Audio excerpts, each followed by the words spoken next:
मी पंचक्षीर स्वामी पत्रकार दैनिक संचार या ठिकाणी आपण पाहू शकता सीना कोळेगाव धरणातून सोडलेल्या 2 लाख क्युसेक्स पाण्यामुळे आमच्या दक्षिण सोलापूरच्या सीना नदीला मोठ्या प्रमाणात महापूर आलेला आहे। या महापुराचं पाणी जे काही बॅक वॉटर आहे ते वांगी या गावामध्ये मोठ्या प्रमाणात आलेलं आहे। याचा फटका जवळपास वांगीच्या 90% भौगोलिक क्षेत्राला बसलेला आहे।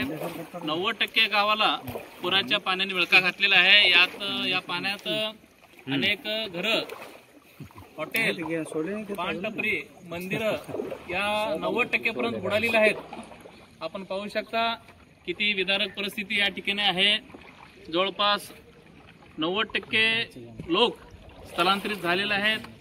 आपण पाहू शकता किती मोठ्या प्रमाणामध्ये पाणी आहे। जवळपास हे बॅक वॉटर जणू काही नदी वाटू लागले इतकं पाणी या वांगी गावामध्ये आलेलं आहे। आमचे मंद्रुपचे सुपुत्र भाजपचे जिल्हा उपाध्यक्ष मळशीद मुगळे साहेब, सोमशंकर जळकोटे साहेब, आमचे परसू कोळी, आमचे पोलीस मित्र चिदानंद घाले, सतीश सुतार, आमचे मल्लू मुगळे, आमचे गावचे वांगी गावचे सरपंच शामराव हंडे, सिद्धू नंदुरे मंद्रुपचे, सूरज खडाकडे साहेब, आमचे धर्मराज खडाकडे साहेब आणि आमचे भोई समाजचे अनिल पतुरे, विठ्ठल पतुरे, बोटीचे मालक दगडू भोई, आम्ही या ठिकाणी सगळेजण बघून पाहणी केलेली आहे। खूपच परिस्थिती बिकट आहे। हे पाणी ओसरायला जवळपास 2 ते 3 दिवस लागणार आहे। पाहूयात वरून तरी पाणी कसं सोडलं जात आहे, त्यामुळे हे पाणी हळूहळू ओसरेल। ग्रामस्थांनी धीर सोडू नये।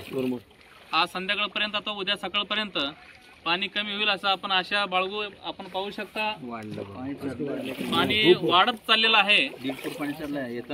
हे जिल्हा परिषद शाळा पूर्ण पाण्यात गेलेली आहे। जिल्हा परिषद शाळा वांगी आपण पाहू शकता, ग्रामपंचायत सुद्धा पाण्यात आलेली आहे।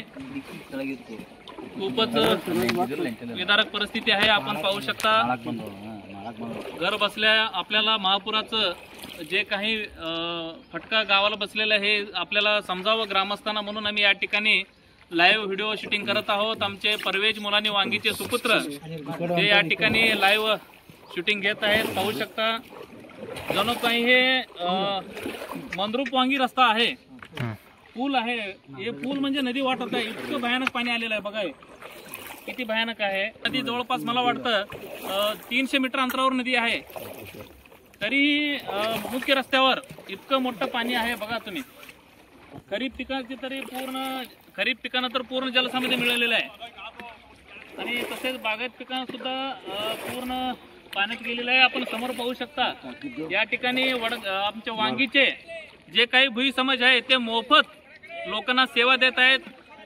त्या कडेवरून या कडेला, या कडेवरून त्या कडेला ते मोफतपणे सेवा देत आहेत, लोकांना पोहोचवत आहेत। त्यांचं आम्ही अभिनंदन करतो की त्यांनी चांगलं गावची सेवा करीत आहेत।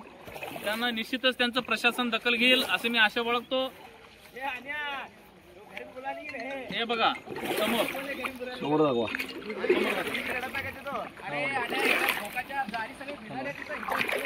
हा चला चला चला चला चला शांत बसा, शांत बसा।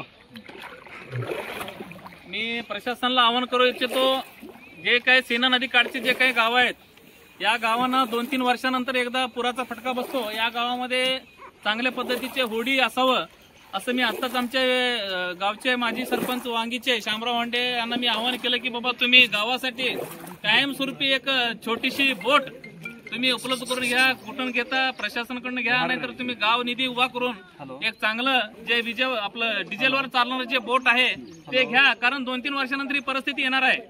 त्यामुळे दरवर्षी असं धोका पत्करणं योग्य नाही। त्यामुळे मी शामराव हंडे असू दे, आमचे सूरज खडाकडे असू दे आणि आमचे परवेज मुलांनी असू दे, या सगळ्यांनी मी आवाहन करतो की तुम्ही सत्ताधाऱ्याकडे असू द्या, प्रशासनाकडे एक कायमस्वरूपी बोट गावात असायला पाहिजे। 2-3 वर्षानंतर पुराचा फटका या गावाला बसतो। त्यामुळे मी तुम्हाला आवाहन करतो आपण लवकरात लवकर पाठपुरावा करून तो बोट मिळवावी। धन्यवाद।